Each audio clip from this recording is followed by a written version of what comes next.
A large amount of you from yesterday said that you had played a first-person shooter, and it is evident that violent video games are becoming increasingly popular in today's society. And it seems with all the recent tragedies, such as the Newtown and Aurora shootings, fingers are being pointed simply to place blame to avoid the more controversial issues. Violent video games have unfortunately been caught in this crossfire, and they are now suffering as many fail to examine the issue more closely. I'm here to argue that the violence we experience in modern-day society is unaffected by the presence of violent video games. I will do this by showing you that violent video games are almost harmless, they do not instill violent behavior, they can actually vent anger effectively, and I will also share a personal experience. My first claim is that violent video games are no more harmful than a simple puzzle game. According to Von Bell, a psychologist and researcher at King's College, using randomized trials, the research has found that violent video games cause a reliable, short-term increase in aggression during lab-based tests. However, this seems not to be something specific to computer games. Television and even violence in the news have been found to have a similar impact. These, however, are not the same as actual violence. Psychologist Christopher Ferguson, based at the Texas A&M International University, has examined what predicts genuine violence committed by young people. It turns out that delinquent peers, depression, and an abusive family environment account for actual violent incidents, while exposure to media violence seems to have only a minor and usually insignificant effect.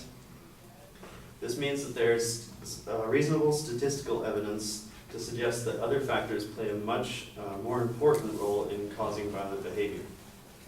My second claim is that excessive use of violent video games is not a cause of violent behavior, but rather a telltale sign of other mental issues.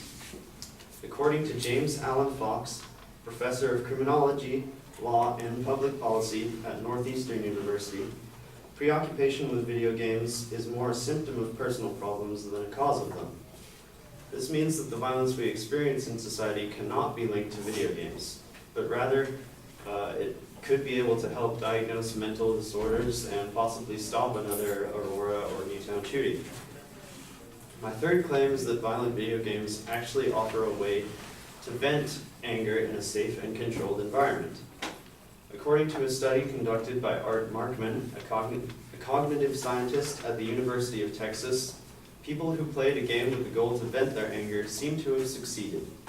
Despite the controversy surrounding this claim, there is reasonable evidence to suggest that a healthy individual can use this tool in relieving stress and anger. My fourth and final claim is a personal example which I know is shared among many of my peers. I play a few hours of violent video games a day, but I have never experienced violent tendencies caused by video games. And I hinted about this in the beginning of the speech when I noted that a large amount of you from yesterday had played a first-person shooter. And the truth is that avid gamers very seldom exhibit this violent behavior. And my personal claim is representative of the real world, as shown in one article which compiled resources from the FBI and analysis of the gaming industry. The author says, violent crime is at an all-time low in America. Meanwhile, game sales are on the rise in the US. In conclusion, violent video games have no effect on the violent behavior we observe in today's world.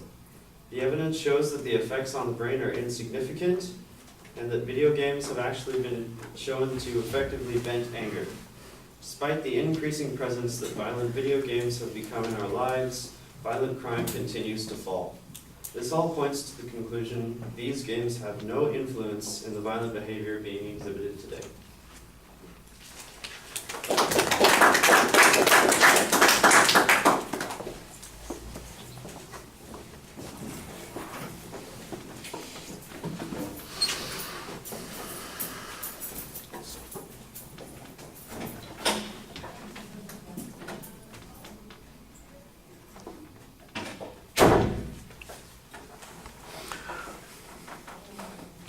All right, Sebastian, I think there are some nice components to the presentation from a language point of view and the way it flows together. I do think that the way that you get that is by relying on a script, which undermines the delivery credibility that you could be gaining. The one way that you do gain additional credibility, though, is consistently giving us qualifications for the authorities that you're citing on the individual points.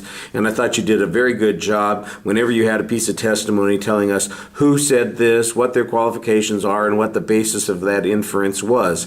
I do think that you needed a little bit more statistical information to maybe support your points, and almost certainly some of the research that's done by the scholars that you cite has some statistical content to it, and it might have enhanced your argument there. The closest you get to anything that's precise in regard to statistics is the last piece of information that talks about how video games are increasing their sales, but violence is generally be going down. You know, that's general information. It's not necessarily particular to the issue as you're talking about it. I think it's a good general observation to make that supports your position. But like I said, I do think that it would be helpful if there was some of the particulars from the studies that you had. Let's see. You did an excellent job laying out the structure of the speech at the beginning of the presentation, signposting those points as you got to them. The support on the individual points occasionally felt a little bit thin. There were a couple of points where there was basically a good piece of testimony, and that's about as much as you had on that particular point.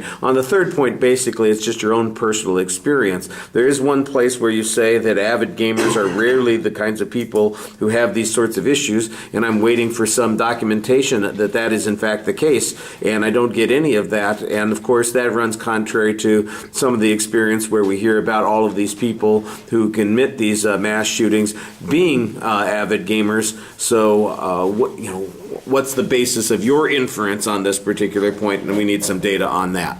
All right, thank you.